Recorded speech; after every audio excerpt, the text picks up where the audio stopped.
দেখো বন্ধুরা, সকালবেলায় এদের কাছে চলে এসেছি। কারণ এই ধারে যখন পেরুই না, ওরা ভাবে তখনই আমাদের খেতে দিতে আসছে। কারণ এই সকালবেলায় যখনই ঘুম থেকে উঠি, এই রাস্তাটাই আমাকে ফার্স্টেই পেরুতে হয়। তাই আমি সকালবেলায় আমি যতটা পারি ওদের আগেই খাবারটা দেওয়ার চেষ্টা করি। হ্যাঁ, ওদিকে আমি খাবারটা দিয়ে দিলে আরও ওরা খুব খুশি হয় আমার মনে হয়। কিন্তু আমার অনেক মাছ মরে গেছে, প্রায় 10টা মতো মাছ মরে গেছে জানো তো। অ্যাকোরিয়ামটা পরিষ্কার করলাম, তা সত্ত্বেও 10টা মাছ মরে গেল। তারপরে দেখো আমি ঝুলঝাড়া নিয়ে চলে এসেছি। সকালবেলা সত্যি কথা বলতে কি আমার মনে হয় ঘর দুয়ার আগে পরিষ্কার করব, তারপরে আমি চায়ের প্লেটটা বা চায়ের কাপটা নিয়ে আমি টেবিলে বসবো। হ্যাঁ, তারপরে দেখো কত ঝুল হয়েছে, এই ঝুলগুলো ঝেড়ে নিই, কারণ সামনে আবার পৌষ মাস আসছে, তখন এই ঝুল টুল এগুলো ঝাড়তে পারবো না। হ্যাঁ, তো ওই জন্য আমি যতটা পারছি আমার সুনিতা এখনও কাজে আসে নাই, সুনিতা কাজে আসার আগে আমি এই ঝুলগুলো সব ঝেড়ে নিয়ে আমি ডাইনিংটা পুরো ঝাঁট দিয়ে নেবো। কারণ নাহলে এই ঝুলগুলো পড়ে থাকলে তো সেগুলোই পায়ে পায়ে গিয়ে আবার নোংরা হবে। আর সুনিতা এসে আপনার তারপরে ঘর দুয়ার মোছামুছি করবে। আর দেখো জানলাটাও কি ঝুল হয়েছে জানো তো। এই দিকটা হচ্ছে তোমার পশ্চিম দিক, তো সব সময় হাওয়া দিচ্ছে। আর এখন তো ধরো এই নিচেটায় রান্না করি, তখন রান্নার ঝাঁঝটা এই ধার দিয়েই চলে আসে জানো তো। যেহেতু এখন উত্তর পশ্চিমে হাওয়াটা উত্তর পশ্চিমেই তো এখন হাওয়াটা দিচ্ছে না, ওই জন্য ঘরে ঝুলটা একটু বেশি হয়ে যাচ্ছে। চিমনি চালালেও এবার সব সময় ধরো চিমনিটা চালানো হয় না, যখন ভাজাভুজি করি তখনই চালাই। দিয়ে তারপরে দেখো ঝুলটুল ঝেড়ে তারপরে আমি দেখো বিছানাটা তুলতে এলাম। কারণ এখন বিছানা তোলা মানে অনেকটা সময় লেগে যায়। কারণ দেখো আগে বালিশটা তুলে বিছানাটা চাদরটা একটু ঝেড়ে পেরে দিলেই হয়ে যেত। কিন্তু এখন দেখো র্যাগ, আমরা আলাদা আলাদা র্যাগ গায়ে নিই জানো তো। হাজব্যান্ড একটা আলাদা নয়, আমি একটা নিই। কিন্তু আমার আবার কি বলো তো, আমাকে ঠান্ডাটা খুব কম লাগে। আমাকে ঠান্ডা লাগেই না বললে চলে। আমি ওই রাত্রেবেলা যখন খুব ঠান্ডা লাগে তখন র্যাগ নিই, না হলে আমি ওই একটা কাঁথা করা আছে, ওই কাঁথাটাই গায়ে নিই। আর দেখো এরকম নারকেল ঝাঁটা কিনে রেখে দিয়েছি, এই বিছানাটা ঝাড়া খুব সুন্দর ঝাড়া যায়। তোমরা দেখবে এরকম ছোট ছোট নারকেল ঝাঁটা, এগুলো এমন কিছু দাম নেয়, 20 টাকা করে দাম নেয়। ওইটা দিয়ে বিছানা ঝাড়বে, দেখবে দারুণ সুন্দর বিছানা ঝাড়া যায়। দিয়ে তারপরে দেখো চাদরটাকে টেনে টেনে পেরে দিলাম, পেরে দিয়ে তারপরে এবার তোমার আমার রান্নাঘরে অনেক কাজ আছে। কারণ ঝুলগুলো ঝেড়ে এসেছি, সেগুলো এখনও পরিষ্কার করা হয়নি। তারপরে তো কালকে আমার সব মুদিখানার সব জিনিস এসেছে, আমি কিচ্ছু কালকে আজারতে পারিনি। কিন্তু যেটুকু দরকার এখন আমি আজারে নিচ্ছি। বাকি সব আমার একটা পুরো বড় ড্রাম আছে, আমি তাতে ভরে রেখে দিই। চিনিটা অনেকটা বেশি আনানো হয়েছে, প্রায় 3 কিলো মতো। ওই তোমার আনিয়ে রেখেছি। প্রতিদিন আমার ওই জিনিস কিনতে ভালো লাগে না, আমাদের এবারে মাসকাবারি মাল নিয়ে চলে আসে। তারপরে দেখো এগুলো তো সব ঝুল ঝেড়েছি, সেই নোংরাগুলো পড়েছে। আমি সব এগুলো এই তো রুমালটা দিয়ে সব ঝেড়ে ঝুড়ে আমি সব পরিষ্কার করে নিচ্ছি। তারপরে দেখো এই কেটলিটাতে আমি সকালবেলা 1 কেটলি করে জল গরম করি। কারণ আমার রান্না করতে বা কোনো কিছু করতে আমার লাগে বলে আমি সকালেই 1 কেটলি জল গরম করে রেখে দিই। এগুলো সব মুছে নিচ্ছি, কারণ ঝুলটা পড়েছে না, ঝেড়েছি তো নোংরাগুলো পড়েছে, এবার না ঝেড়ে নিলে এগুলো হবে না। দিয়ে আস্তে আস্তে কাজগুলো সব সেরে নিচ্ছি। দেখো রাত্রেবেলা করে রাখলেও আমার না সকালবেলা এগুলো না যদি মুছি না পরিষ্কার করি না, আমার মনে হয় যেন এখানে কোনো হয়তো আরশোলা বুলে গেছে কি টিকটিকি বুলে গেছে। এখানে যদি কোনো খাবার পড়ে সেটা কুড়িয়ে খেতে পারবো না। তারপরে দেখো রক সল্টটা এনেছে, এটা আমরা খাই এখন রক সল্টটা। কিছু কিছু জিনিস আমি এখনও ঢালা হয়নি, আর কি এইগুলো আমি ঢেলে নেবো। আর আমি তো বলেছি রান্নায় আমরা চিনি খাই না, একটু গুড় খাই বলে আমি 1 কিলো গুড় আনিয়েছি। আর তরি তরকারি তো কিশমিশ কাজু এগুলো তো লাগে, এগুলো অল্প অল্প সব আনানো হয়েছে। কাজুটা আনায়নি, কারণ কাজুটা আমি যখন তোমার কন্যাকুমারী থেকে আমি 500 মতো কাজু এনেছি, ওটা আমার রয়েছে বলে কাজুটা আনায়নি, কিশমিশটা আনিয়েছি। তারপরে দেখো সব আমার পরিষ্কার করা হয়ে গেল। বেসিনটা দেখো কত সুন্দর করে পরিষ্কার করলাম। পরিষ্কার করার পর দেখবে তুমি একটু চা নিয়ে বসো, তোমার মনের তৃপ্তি হবে, মনের শান্তি আসবে। আর আমি জানো তো কোনো কাজটাই ছোট মনে করি না। আমি মনে করি যে সব কাজই আমার নিজের কাজ, আমি নিজে হাতে যতটা করব যতটা পরিষ্কার হবে, অপরে করলে কিন্তু ততটা পরিষ্কার হবে না।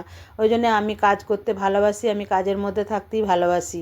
তারপরে দেখো ফ্রিজটা সরিয়ে নড়িয়ে মুছে নিলাম। এটা প্রতিদিনই মুছি, তোমাদিকে প্রতিদিন আমি অন ক্যামেরায় দেখাতে পারি না, কিন্তু আমি প্রতিদিন ফ্রিজটা মুছি। কেন বলো তো, এই ফ্রিজটা না প্রতিদিন খুলি তো এই জায়গাটা না একটু হাতের ছাপ পড়ে যায়। ওই জন্য ফ্রিজটা প্রতিদিন, আর এই নরম নরম অনেকগুলো রুমাল কিনে নিয়ে এসেছি। তোমাদেরকে দেখেছি নাকি ঠিক আমার মনে নাই, তবে আমি অনেকগুলো রুমাল কিনে নিয়ে এসেছি জানো তো, এরকম নরম নরম। আর এই রুমালগুলো দিয়ে এত সুন্দর মোছা যায় না, তোমাদের কী বলবো। আবার নোংরা হলেও যদি একটু তোমরা সার্ফ দিয়ে বা সাবান দিয়ে কেচে দাও না, পরিষ্কার হয়ে যায়, খুব পরিষ্কার হয়ে যায়। ওই জন্য আমি অনেকগুলো কিনে এনে রেখেছি। আর এই টিভি, ফ্রিজ, তারপরে তোমার মাইক্রোওভেন, এই রুমালগুলো দিয়ে, এই যে চেয়ার টেবিল, এগুলো এই রুমালগুলো দিয়ে মুছলে না খুব সুন্দর বেশ পরিষ্কার হয়। দেখো আমি চেয়ার টেবিলগুলো মুছে নিচ্ছি, কারণ তোমরা জানো গতবারে এই শীতকালে আমি এই চেয়ারগুলো রং করেছিলাম, মানে পালিশ করেছিলাম। এবারে যদি না মুছি এই পালিশটার কিন্তু গ্লেজটা পুরো নষ্ট হয়ে যাবে, ধুলো বসলেই নষ্ট হয়ে যাবে। ওই জন্য আমি প্রতিদিনই একবার করে এগুলো ধুলোগুলো ঝেড়ে দিই। আর প্রতিদিনের নিত্য কাজ করতেই তো হবে বলো, যদি প্রতিদিন যদি করো না, দেখবে সেই কাজটার উপর একটু খাটুনিটা কম হবে বা সেই জিনিসটা ভালো থাকবে। আর তোমরা যদি মনে করো যে আজ করলাম আবার 15 দিন পর করব, কিন্তু দেখবে তখন পরিশ্রমটা বেশি হয়ে যাবে। হ্যাঁ, আমি প্রতিদিনই প্রায় একরকম সব জিনিসটা একটু যখনই ফাঁক পাই কাজের ফাঁকে মুছে নিই। আজকে দেখলাম আমার মানে রান্নার খুব একটা তাড়া নাই, সেই জন্যে আমি দেখলাম এই চেয়ার টেবিলগুলো মুছে নিই। মুছে নিয়ে তারপরে স্নান করব, তারপরে তোমার চাও এখনও খাইনি জানো তো, চা করব, চা খাবো, তারপরে স্নান করব, স্নান করে পূজা আজা করে এসে রান্না বসাবো। হ্যাঁ, আমি ওই জন্য যতটা পারলাম আমি সব এগুলো পরিষ্কার করে নিচ্ছি। পরিষ্কার করে তারপরে তোমার ডাইনিংটা ঝাঁট দেবো, ঝাঁট দিয়ে তারপরে তোমার ব্রাশ করে দেখো চায়ের জায়গায় চলে এসেছি। এবার একটু চা বসাবো, চাটা খেয়ে তারপরে আমি স্নান করব, পুজো করব, তারপরে রান্না করব, তোমাদের আগেই বললাম। আর আমি এখন জানো তো ইন্ডাকশানেই চা করি, দুধ গরম করি, এগুলো ইন্ডাকশানে করি। কারণ যে জিনিসগুলো আছে সেগুলো যদি ব্যবহার না করি সেগুলো অকেজো হয়ে পড়ে থাকবে। আমার আর একটা 3টে ইন্ডাকশান জানো তো, একটা আমি একজনকে দিয়ে দিয়েছি, আর আমার আর একটা তোলা আছে, আর এই একটা। তারপরে দেখো স্নান টান পুজো টুজো করে রান্নাঘরে চলে এসেছি। আজকে কি রান্না করব দেখো, এই পনিরের তরকারি করব, ফুলকপি, আলু, গাজর, টমেটো এইসব দিয়ে পনিরের তরকারি হবে। আর এটা হচ্ছে মেথি শাক, মেথি শাক আর বেগুন ভাজবো। আর তোমার হাজব্যান্ড পনির খেতে খুব একটা ভালোবাসে না, কিন্তু আমি আজকে পনিরটাই রান্না করব।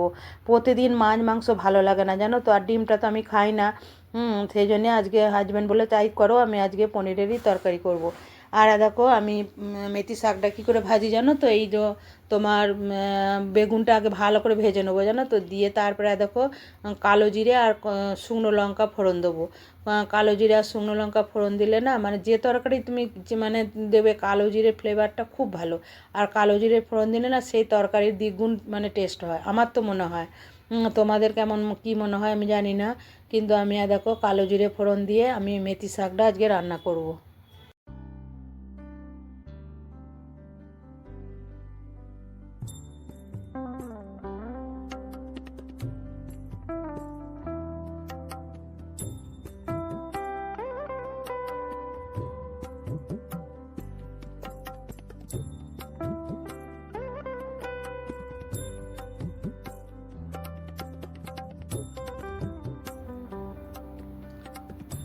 তার ফাঁকে দেখো চা বানিয়ে নিয়েছি। আজকে তোমার খেজুর গুড় দিয়ে চা করেছি জানো তো। আর বড় মেয়ে খেজুর গুড় দিয়ে চা খেতে ভীষণ ভালোবাসে, ও কোনো দিন নাহলে দুধ চা খায় না। দিয়ে আমি বললাম খাবি, বললো আজকে তাহলে তুমি খেজুর গুড় দিয়ে করলে খাবো। দিয়ে ওই জন্য ওর আর আমার জন্যে চা করেছি। অন্য সময় তো তোমরা দেখো বড় ছোটো মেয়ে আর আমি চা খাই, আজকে বড় মেয়ে আর আমি চা খাবো। ও যেহেতু চাই খেতে চায় না, ও লিকার চা ছাড়া দুধ চা কোনো দিন খায় না। কিন্তু আজকে ও মা যেহেতু বলেছে খেজুর গুড় দিয়ে চা করবো, ওই জন্যে ও আমার পাশে বসে দেখো ও আর আমি আজকে খেজুর গুড় দিয়ে চা খাচ্ছি, দেখেছো। আর লাড্ডুকে আমরা ডাকছি, লাড্ডু আয় তুই আমাদের সঙ্গে চা খাবি আয়, কিন্তু লাড্ডু চাটা গরম ভাঁপ উঠছে দেখি সরে পালিয়ে যাচ্ছে, দেখেছো।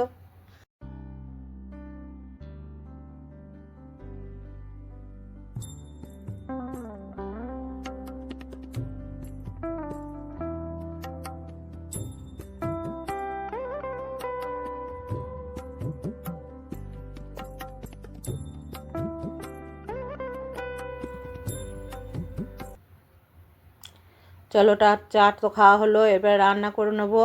আর দেখো পনিরটা আমি কীভাবে, এটা 300 গ্রাম পনির আছে, দিয়ে আমি মাঝে মাঝে কেটে নিলাম। কেটে নিয়ে গোটা পনিরটাই আমি ভেজে নেবো, কারণ দেখো কুচো কুচো করে পনিরটা ভাজলে না তার ভেতরে না মানে নুন মশলা কিছু ঢোকে না, নুন ঝাল কিছু ঢোকে না। ওই জন্য আমি গোটা এইভাবে হালকা করে ফ্রাই করে নেবো, দিয়ে আমি পিস পিস করে কেটে তারপরে আমি তোমার রান্না করব। আর আমি পিস পিস করে কাটলে আমি বড় বড় করেই কাটবো, খুব ছোট করে কাটবো না। তাহলে তোমরা দেখো আমি কীভাবে, আমি সর্ষের তেলেই করছি আজকে রান্নাটা। পনির সব সময় জানো তো রিফাইন তেলে করলেই ভালো হয়, কিন্তু যেহেতু আমি তরকারি করব তো ওই জন্য আমি সর্ষের তেলেই এটা একবার ভেজে নিচ্ছি। সর্ষের তেলে ভেজে নেবো, দেখছি উল্টাতে পারছি না, মানে এত স্লিপ খাচ্ছে। হ্যাঁ, আর একটা কিছু নিয়ে তারপরে হয়তো উল্টাতে হবে। দেখি উল্টে নিয়ে পনিরটা ভাজা হয়ে গেছে, এবার আমি আলুগুলো ভেজে নেব। ভেজে নিয়ে আমি তরকারিটা চাপিয়ে দেবো। আর আমার আয়ের তো এবারে ফেভারিট খাবার হচ্ছে পনির। ও পনির খেতে ভীষণ ভালোবাসে, ও মাছ মাংস ডিম এত ভালোবাসে না। ওকে যদি কোনো সময় বলা হয় যে আজকে ছানা বা পনির কিছু রান্না করব, মানে ও খুব খুশি হয়। আর ওই খুশিটাই আমার মনটা ভরে যায় যে না আজকে ওর মনের মতো আমি কিছু রান্না করে দিতে পেরেছি। এই যে তরকারি করছে দেখছো, ও কিন্তু এই ফুলকপি বা গাজর এইসব কিচ্ছু খাবে না, ও হয়তো আলু ঝোল খাবে আর পনিরটা খাবে। হ্যাঁ, তাতেও তো কিছু খায়, সেটাই আমার ভালো লাগে। আবার উল্টো দিকে আমার হাজবেন্ড আবার পনিরের তরকারি একদম ভালোবাসে না। যাই হোক, কথা বলতে বলতে দেখো পনিরের তরকারি হয়ে গেছে, অলরেডি টেবিলে চলে এসেছি। মেথি শাক ভাজা আর পনিরের তরকারি দিয়ে চলো লাঞ্চটা করে নিগা। তারপরে দেখো আমার তো ডিউটি, আমি এখন 3টে বাজছে, আমি ছাদে চলে এসেছি। এবারে গাছগুলোতে জল দেবো, জল দিয়ে তারপরে আমার মানে কি বলবো, মানে আজকের কাজটা হয়তো মানে ছাদের কাজটা শেষ হবে।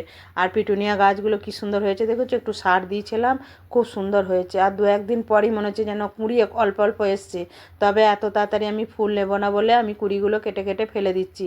আর দেখো এই গাছগুলো সেদিন নিয়ে এসেছি, এগুলো তো এখন খুবই ছোট্ট আছে। তারপরে ক্যাপসিকামের দেখেছো ফুল ধরে গেছে, প্লাস মানে ফলও ছোট ছোট ধরেছে। তোমাদেরকে আমি অন্য দিন দেখাবো, কারণ আমি মানে সূর্য ডুবে যাচ্ছে, আমি জলটা যদি তাড়াতাড়ি না দিই না, তাহলে তোমার সেই গোটা ছাদটা ভিজে থাকবে জানো তো। আর আজকে আমার একটু দেরিও হয়ে গেল।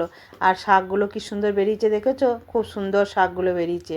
আর ধনে পাতাটা খুব একটা ভালো বেরোয় না, এটা আমি আবার ধনে বীজ নিয়ে এসেছি, আমি আবার ওটা ভিজিয়ে ছড়িয়ে দেবো। আর কত গোলাপ ফুটেছে দেখো, হ্যাঁ গোলাপ, এত গোলাপ ফুটেছে তোমাদের কি বলবো। গোলাপগুলো দেখে একদম মন ভরে যাচ্ছে। হ্যাঁ, আমি ওই জন্য শীতকালে জানো তো আমি তো গাছ করতে ভীষণই ভালোবাসি। আর শীতকালে আমার এই গোলাপগুলোর জন্য না আমার মানে মনটা ভরে যায়। সারা বছর এরা টুকটাক ফুল দিয়ে যায়, কিন্তু শীতকালে তুমি যেমনভাবেই যত্ন করো, ওরা কিন্তু তোমার মন ভরিয়ে ফুল দেবে, একদম গাছ ভর্তি করে মন ভরিয়ে ফুল দেবে। আর এইটা হচ্ছে তোমার হাজারি গোলাপ, এটা জানো তো খালি 7 পাতা বেরোয় বলে কেটে কেটে দিয়েছি বলে গাছটা একটু কেমন হয়ে গেছে দেখেছো। একটু সার দেবো, তাহলে গাছটাই ঠিক হয়ে যাবে। আমার আয় আবার পাশ থেকে বলছে ছোট গোলাপ, আমি যেহেতু বলছি হাজারি গোলাপ, ও তো জানে এই গোলাপগুলো ওই বেশি ছেড়ে, হ্যাঁ মানে একটা করে ছিঁড়বে আর কুচো কুচো করে ফেলে। এইটা হচ্ছে অ্যাস্টার গাছ অনেকগুলো এনেছিলাম, কিন্তু মোরা গাছে 2টো না 3টে হয়েছে। যাই হোক, যখন ফুল ফুটবে নিশ্চয়ই তোমাদের দেখাবো, তোমাদের সাথে শেয়ার করব। আর এইগুলো হচ্ছে ইনকার, জানো তো ইনকারগুলো বসিয়েছি, দেখছি টিপে টিপে জল আছে নাকি, যেগুলো জল থাকবে সেগুলো আর জল দেবো না। আর এই যে এইগুলো চন্দ্রমল্লিকার অনেক কাটিং করেছিলাম তো, অনেক বসিয়েছি, আর এই কাটিংগুলো পড়ে আছে। এত গাছ কোথায় বসা বলো, দেখো এইগুলো সব বসিয়েছি। আর একা হাতে সব করতে হয় তো মানে প্রচণ্ড কষ্ট হয়, কিন্তু এই কষ্টের মধ্যেও অনেক আনন্দ আছে জানো তো, তার জন্যই আমি গাছ করি। আমার হাজব্যান্ড আবার এসব কিছু করতে পারে না, ওকে তুমি বলো গাছ কিনে দিতে, সার কিনে দিতে, সব কিনে এনে দেবে, কিন্তু ও মাটিতে হাত দিতে পারে না জানো তো। কিন্তু কি করব, সবাই তা সব পারে না। আর এইটা হচ্ছে দেশি গোলাপ, আমি ডালগুলো একটু ছেঁটে দিয়েছি, একটা কুঁড়ি ছিল, এটা ফুলটা ফুটেছে। আর তারপরে তোমার চলো, গাছে আমার জল দেওয়া অলরেডি হয়ে গেছে, দেখেছো গাছগুলো জল দিয়েছি, জল দেখো গড়িয়ে চলে যাচ্ছে। হ্যাঁ, অল্প অল্প করে দিয়েছি। তারপরে দেখো সন্ধ্যাবেলায় আবার তোমাদের কাছে রাত্রে চলে এসেছি। আজকে রাত্রিবেলা কি রান্না করেছি দেখো, সিমুই করেছি। আর দিনের বেলা সেই তোমার পনিরের তরকারি করেছিলাম, সেই পনিরের তরকারি আর হচ্ছে রুটি। আজকে তাহলে আমার ডিনারে এই হয়েছে, রুটি, সিমুই আর পনিরের তরকারি। তাহলে আজকের ভিডিওটা এই পর্যন্তই, দেখা হবে নেক্সট একটা ভিডিওতে। তোমরা ভালো থাকবে, সুস্থ থাকবে। আর আমার ভিডিওটা যদি কোথাও একটু ভালো লাগে অবশ্যই লাইক দেবে। টাটা, শুভরাত্রি। তাহলে আমি আজকে রাতে ডিনারটা করে নিই, তোমরা আমার সাথে থাকো, পাশে থাকো।